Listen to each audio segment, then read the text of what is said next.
بسم اللہ الرحمن الرحیم، السلام علیکم۔ بالکل ایسے ہی ہے۔ اس کے علاوہ اور کسی مقدمے میں ان کو سزا نہیں ہے۔ مقدمے تو ڈھیر ہیں۔ آج صبح کو اسلام آباد ہائی کورٹ میں میں نے پٹیشن دائر کی تھی یہی معلومات حاصل کرنے کے لیے کہ کتنے ایف آئی آرز ہیں جس میں یا کیسز ہیں جس میں وہ درکار ہیں شاہ محمود قریشی صاحب۔ تو وہاں پر ہمیں بتایا گیا، سب پروونسز سے ہم نے معلومات حاصل کی۔ سندھ میں کوئی نہیں ہے، بلوچستان میں کوئی نہیں ہے، کے پی کے میں کوئی نہیں ہے، پنجاب کے اندر 38 کیسز ہیں اور اسلام آباد کیپٹل ٹیریٹری کے اندر 17 کیسز ہیں۔ اب ان میں سے بیشتر وہ کیسز ہیں کہ جن میں انہیں آلریڈی بیل حاصل ہے۔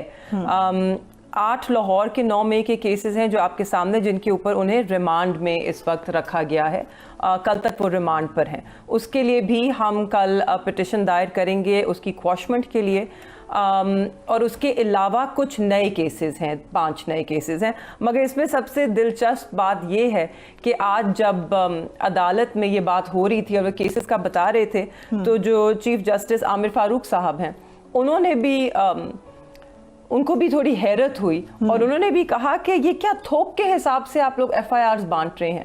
ایسا کیا کیا ہے انہوں نے کہ آپ نے 38 ایف آئی آر درج کر دی؟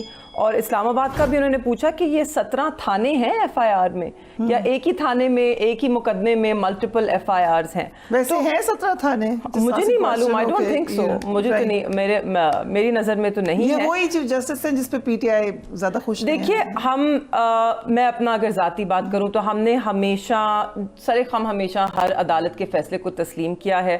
میں تو اس میں یقین نہیں رکھتی کہ کسی بھی جج کی ذاتیات پر گفتگو ہو۔ ہاں، آپ ججمنٹس کو کرٹیسائز کر سکتے ہو، آپ کا حق بنتا ہے، آپ ججمنٹ پہ بات کیجئے۔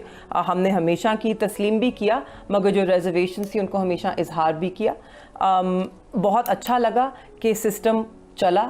ہم ہمیشہ امید تھی، ہم نے کبھی امید تو نہیں ہاری تھی نا، ہم پرسو کرتے رہے لیگلی، اور جو لیگل راستہ ہے اس کو ہمیشہ ہم نے اپنایا کیونکہ ہم ابھی بھی یقین رکھتے ہیں۔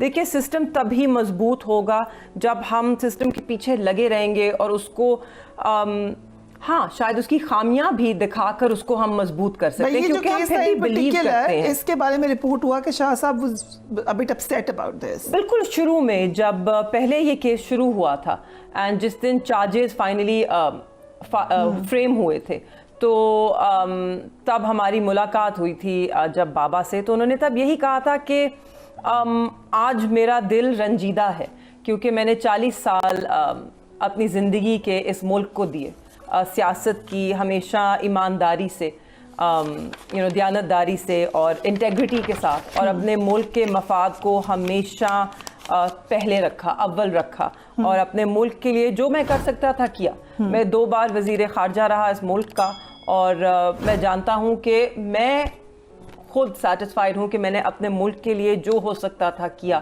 اور آج مجھے غدار ڈکلیئر کر دیا گیا ہے۔ تو انہوں نے کہا اس بات کا دکھ تو obviously ٹھیس پہنچی، ان کو بہت تکلیف پہنچی۔ ایک بیانیہ بنایا گیا کہ عمران خان صاحب اور شاہ محمود قریشی صاحب دونوں غدار ہیں، انہوں نے ملک سے غداری کی، ان کے اقدام سے پاکستان کو نقصان ہوا، پاکستان کو ٹھیس پہنچا، دشمن ملک کو فائدہ ہوا۔ دیکھیں، میں سائفر کیس پہ بالکل بات کروں گی، لیکن اس سے پہلے میں ایک بات ضرور کرنا چاہوں گی کیونکہ مہربانو قریشی بیٹھی ہوئی ہیں اور یہ ڈائریکٹلی ان کے والد پہ۔ تو دیکھیں، یہاں پہ جو بات کری ہے، یہ ایک بیٹی کری ہے اپنے والد کے لیے اور وہ پرسیو کری ہے، اس کا پورا رائٹ ہے۔ تو لہٰذا میں اس حوالے سے تو شاہ صاحب پہ یا ان پہ اس وقت مہربانوں کی پریزنس میں کوئی کمنٹ نہیں کروں گی، کیونکہ آئی انڈرسٹینڈ کہ ایک بیٹی کا سینٹیمنٹ باپ کے لیے کیا ہوتا ہے اور وہ والد کے لیے کس حد تک فائٹ بھی کر سکتی ہے اور کہاں تک جا سکتی ہے، اور ظاہری بات ہے وہ چاہتی ہے۔ تو ان کی وہ جو خوشی ہے یا جو بھی ہے اور جو ان کی ون ہے وہ ان کو مبارک ہو، میں اس پہ بالکل کمنٹ نہیں کروں گی۔ لیکن دوسری طرف جہاں تک سائفر کیس کے حوالے سے اگر بات کرتے ہیں آپ، تو بالکل دیکھیں، اگر سائفر کیس کی پروزیکیوشن میں کچھ لوپ ہولز تھے اور کچھ ٹیکنیکل کمزوریاں تھیں تو اس پہ میرا خیال ہے کہ جو جج صاحب ہیں وہ اس کو ریمانڈ بھی کر سکتے تھے۔ اور دوسری بات یہ ہے کہ وہ انہوں نے بہت جلدی کی سائفر کیس کا فیصلہ نپٹانے میں، جبکہ تاریخ میں ایسا نہیں ہوتا۔ دیکھیں، سائفر ایک بالکل اوپن کیس ہے۔ میں صرف عمران خان صاحب کے حوالے سے سائفر میں بات کرنا چاہوں گی کہ دیکھیں، سائفر کا الزام میں نے نہیں لگایا ہوا، آپ نے نہیں لگایا ہوا، سائفر میں نے یا آپ نے نہیں لگایا۔ سائفر انیشیٹ کہاں سے ہوا تھا؟ سائفر عمران خان صاحب نے پوری دنیا کے سامنے